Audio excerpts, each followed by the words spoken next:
अच्छा जी। आज के इस मॉड्यूल में हम डिस्कस करने वाले हैं प्रॉफिट मैक्सिमाइजेशन। कोई भी बिजनेस हो, उसमें हम इंटरेस्टेड होते हैं कि हमारा प्रॉफिट जो है वो किस तरीके से मैक्सिमाइज होगा।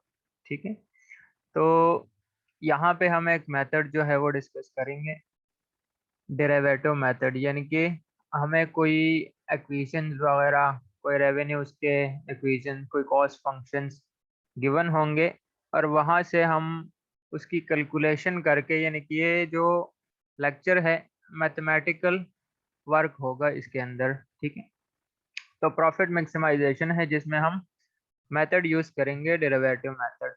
ठीक है, फॉर एग्जांपल यहाँ पे हमने एक एग्जांपल ली है कि कोई एक कंपनी है, कोई फैक्ट्री है जो कि शूज़ बना रही है। ठीक है, और यहाँ पे हमने एज्यूम किया है एक्स को, कि एक्स हमारे पास है 1000 ऑफ पेयर्स प्रोड्यूस। ठीक है, यानी कि शूज़ जो प्रोड्यूस हो रहे हैं, एक्स को हमने डिनोट किया है 1000। ठीक है, तो यहाँ पे हमने एक इक्वेशन लिखी है, revenue equation R of x.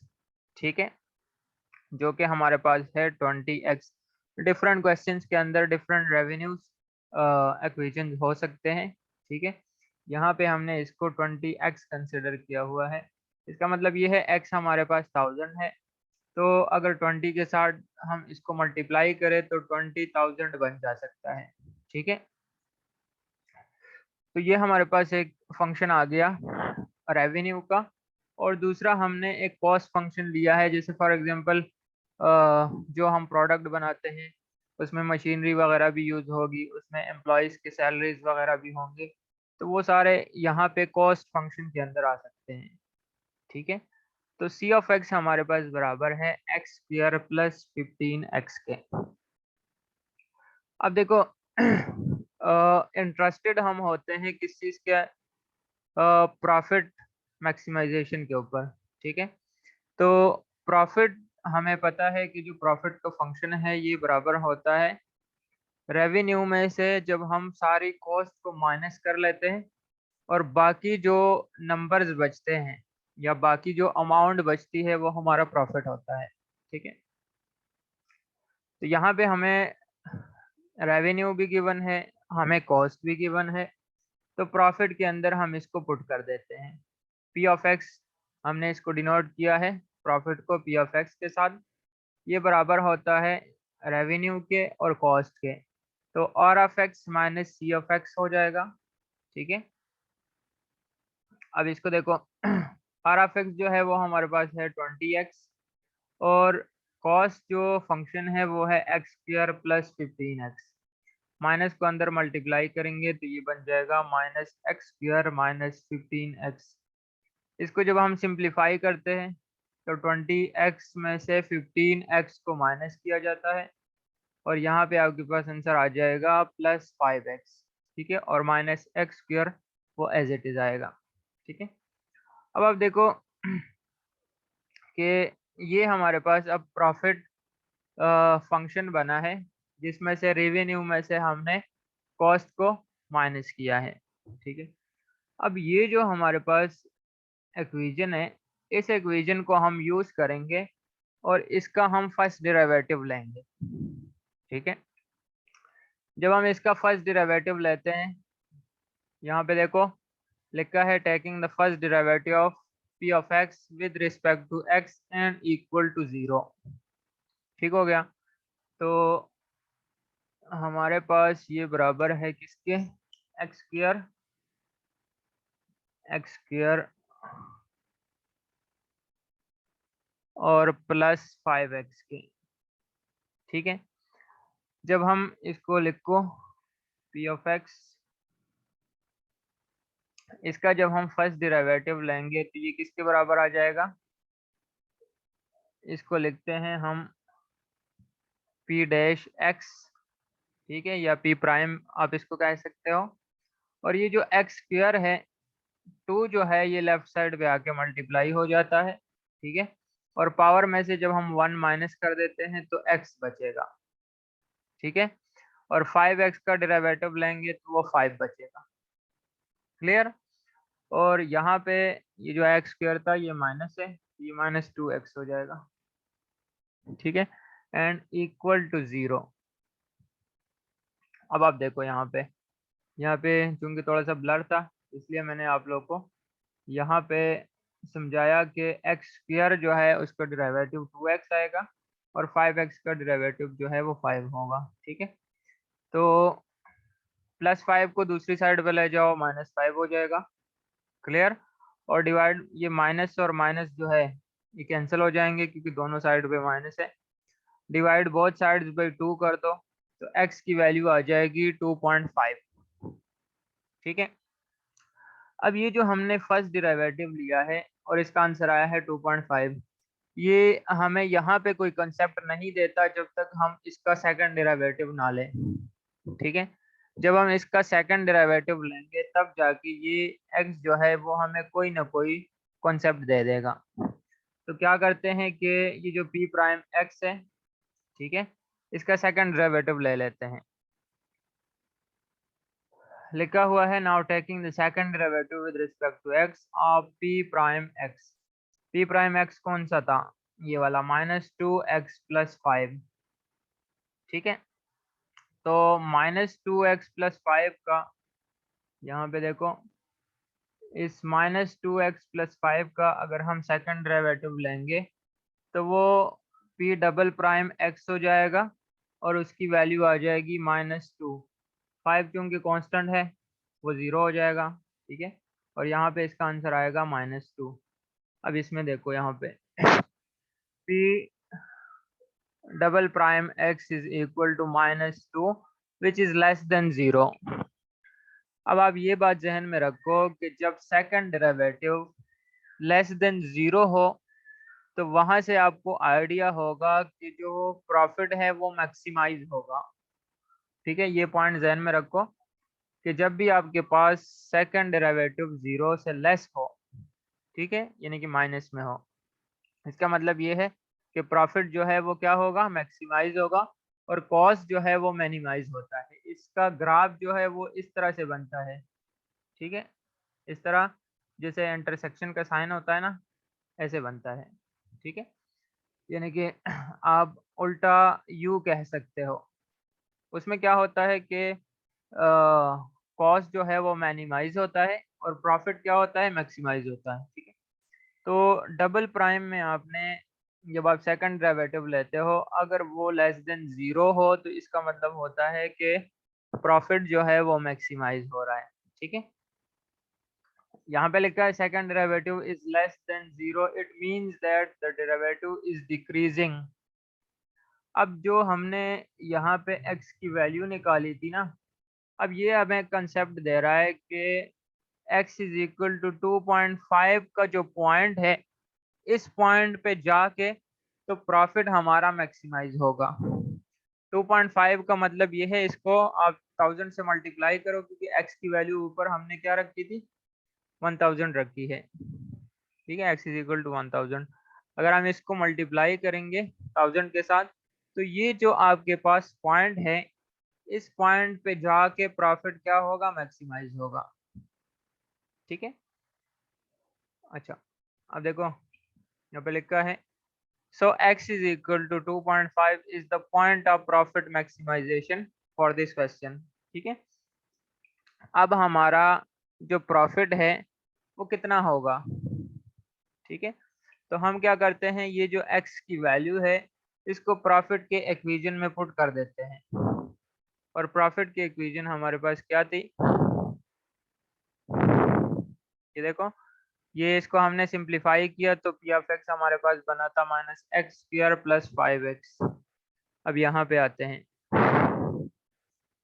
जो हमारा x था वो हमने प्रॉफिट के इक्वेशन में पुट किया तो हमारा प्रॉफिट कितना बना, इसको हमने सिंप्लीफाई किया, -x² था तो 2.5 का स्क्वायर हो गया +5 × x। ठीक है, और x 2.5 है, यहाँ से इसका स्क्वायर लिया -6.25 आ गया, 5 को 2.5 से मल्टीप्लाई किया 12.5 आया और प्रॉफिट जो हमारा बना है वो है 6.25। क्लियर? तो इसका मतलब ये हुआ कि जब भी आपको रेवेन्यू इक्वेशन गिवन हो, कॉस्ट गिवन हो, सबसे पहले प्रॉफिट निकालो, ठीक है?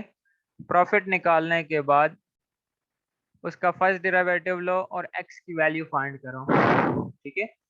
एक्स की वैल्यू जब फाइंड करोगे उसके बाद उसका सेकंड डेरिवेटिव लो, सेकंड डेरिवेटिव को चेक करो, अगर वो लेस देन 0 हो इसका मतलब ये है प्रॉफिट जो है वो उस एक्स के पॉइंट पे मैक्सिमाइज होगा। क्लियर? एक और क्वेश्चन चेक कर लेते हैं। यहाँ पे लिखा है company sells X marker per year four dollar per marker, ठीक है? $1 for marker. The demand equation for these marker is given by P is equal to 10 minus 0.001x and the cost function is C of x is equal to 5000 plus 2x। यहाँ पे आपको, अब देखो यहाँ पे इस क्वेश्चन के अंदर आपको रेवेन्यू नहीं दिया गया, ठीक है?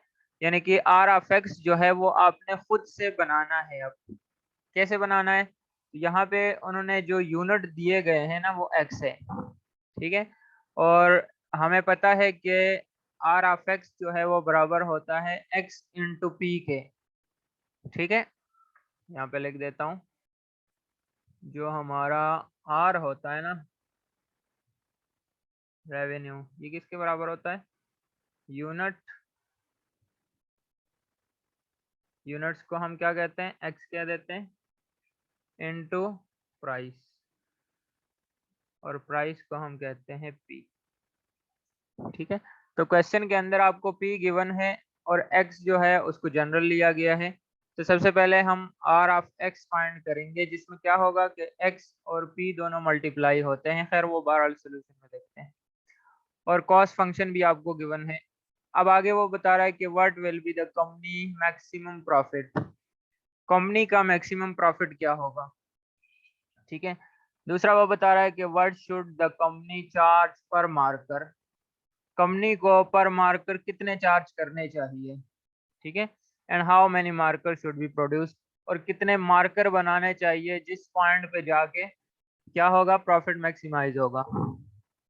सोल्यूशन में हम क्या करते हैं कि सबसे पहले तो हम पी ऑफ एक्स बनाते हैं, यानी कि जो प्रॉफिट की इक्वेशन है वो बनाते हैं, और हमें पता है कि वो बराबर होता है R of X minus C of X के, ठीक है? तो आर ऑफ एक्स बराबर होता है इसके यूनिट्स इनटू प्राइस के। आपको क्वेश्चन के अंदर एक्स भी गिवन है, पी भी गिवन है, दोनों को मल्टीप्लाई करो और माइनस सी ऑफ एक्स को माइनस कर दो, ठीक है? अब x जो है इसके साथ मल्टीप्लाई हुआ, ये बन गया 10x माइनस 0.001 एक्स स्क्वायर। ये x और x मल्टीप्लाई होके एक्स स्क्वायर बना, माइनस अंदर मल्टीप्लाई हुआ, माइनस 5000 माइनस 2x बना, ठीक है? ये जो 10x है और 2x है, यहाँ से 10 में से 2 को माइनस करके 8x बच गया और बाकी एज इट इज आ गए। क्लियर? अब ये जो इक्वेशन है ना, ये हमारे पास प्रॉफिट इक्वेशन बनी है।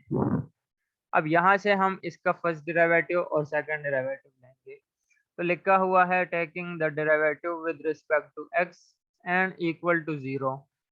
अब जब हमने इसका फर्स्ट डेरिवेटिव लिया तो एक्स स्क्वायर का डेरिवेटिव होता है 2x, ठीक है? वो 2 इस 0.001 के साथ मल्टीप्लाई हुआ तो माइनस 0.002 बन गया, ठीक है? और साथ में x, 8x का डेरिवेटिव जो है वो बना 8, और 5000 जो है वो कांस्टेंट है, हमारा एक नंबर है तो वो 0 हो जाएगा, ठीक है? And equal to 0। ये जो प्लस 8 है ये दूसरी साइड पे आके माइनस 8 बन गया, ठीक है? और माइनस कैंसिल हो गए, डिवाइड बोथ साइड्स बाय 0.002 हो गया। तो हमारे पास जब हमने 8 को 0.002 के साथ डिवाइड किया, आंसर आ गया 4000, ठीक है? इसको चेक कर लेते हैं। 8 डिवाइड बाई 0.002, ये आपके पास आंसर आ गया 4000, ठीक है?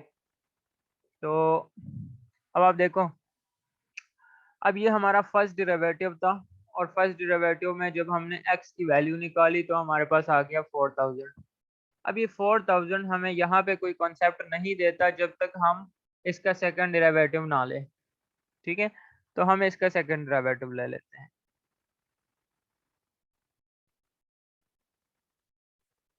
अच्छा,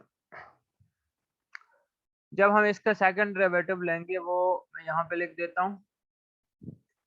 वो क्या होगा, वो हो जाएगा p डबल प्राइम और x, और जो ऊपर वाला है उसको इरेज कर दो, और ये आपके पास आ जाएगा, ये है -0.002x और +8। तो इसका जब हम सेकंड डेरिवेटिव लेंगे ना तो आपके पास इसका सेकंड डेरिवेटिव आ जाएगा -0.002 विच इज लेस देन 0, ठीक है। और जो 8 है वो 0 हो जाएगा। अब यहाँ पे इसका सेकंड डेरिवेटिव इसलिए नहीं लिया क्योंकि वो, आप अगर देखो ना तो ये -0.002 है, वो अंडरस्टूड है कि सेकंड डेरिवेटिव जो है वो माइनस में है विच इज लेस देन 0। लेकिन आपने जब भी सोल्यूशन करनी हो आपने साथ में इसका डबल प्राइम ले लेना है, ठीक है। अच्छा, अब इसमें हमने चेक करना है कि हमें पता तो चल गया कि प्रॉफिट मैक्सिमाइज हो रहा है। कहाँ से पता चला, जब हमने सेकंड डेरिवेटिव लिया वो माइनस में आंसर आया विच इज लेस देन 0, ठीक है। तो अब नेक्स्ट पॉइंट क्या होगा कि जो x की वैल्यू आई है, अब वो x की वैल्यू हमें बता रही है कि हमने इतने मार्कर्स बनाने हैं, यानी कि 4000 मार्कर बनाने हैं जिस पे जाके प्रॉफिट जो है वो मैक्सिमाइज होगा। क्लियर, ये तो हमें पता चल गया। अब टोटल प्रॉफिट कितना आएगा वो चेक करना है।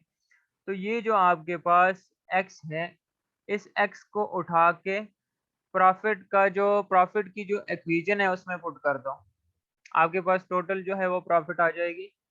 Late put x is equal to 4000 in p of x for maximum profit. यहाँ पे देखो हमारा जो p ऑफ x था ना वो बराबर था -0.001x² प्लस 8x माइनस 5000 के। इसके अंदर x की जगह पे 4000 पुट करो, यहाँ पे 4000 पुट करो। जब हमने इसको सिंप्लीफाई किया हमारे पास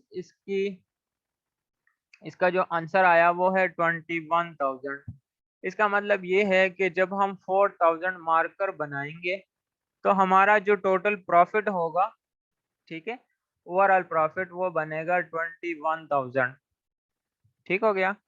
अब एक और क्वेश्चन था ऊपर कि पर मार्कर हम कितने चार्ज करें, ठीक है, यानी कंपनी को कितने चार्ज करने चाहिए। तो जो हमारा इक्वेशन था P का जो बराबर था 10 माइनस 0.001x के, ये जो ऊपर की इक्वेशन है ना जो डिमांड फंक्शन था ये वाला, ठीक है। अगर इसके अंदर हम x की वैल्यू पुट करेंगे ना तो हमारे पास इसका भी आंसर आ सकता है कि यहाँ पे हमने लिखा है प्राइस पर मार्कर और P क्या होगा 10 माइनस 0.001 और x की जगह पे 4000 पुट करो, ठीक है। तो इसको जब आप सिंप्लीफाई करोगे 10 माइनस 4 हो जाएगा और P इज इक्वल टू $6 पर मार्कर, ठीक है। तो इसमें क्या होगा कि अगर हम $6 चार्ज करें पर मार्कर, ठीक है, तो हमारा प्रॉफिट जो है वो मैक्सिमाइज होगा, ठीक है। और हमने मार्कर कितने बनाने हैं, तो वो मार्कर हमने बनाने हैं 4000, जिस पॉइंट पे जाके हमारा प्रॉफिट जो है वो मैक्सिमाइज होगा। फिर टोटल प्रॉफिट कितना होगा, तो वो होगा 21000, ठीक है। तो ये मेथड था डेरिवेटिव मेथड जिसमें हम प्रॉफिट इक्वेशन बनाते हैं सबसे पहले, उसके बाद फर्स्ट डेरिवेटिव लेते हैं, वहां से x की वैल्यू निकालते हैं और फिर सेकंड डेरिवेटिव लेते हैं, उसको चेक करते हैं आया वो लेस देन 0 है या ग्रेटर देन 0 है, ठीक है। अगर वो लेस देन 0 है तो प्रॉफिट जो है वो मैक्सिमाइज होता है। तो इसमें आपने ये स्टेप्स करने हैं, ठीक हो गया। तो चलो बहरहाल आज के लिए इतना ही, फिर इंशाल्लाह मिलते हैं नेक्स्ट लेक्चर में।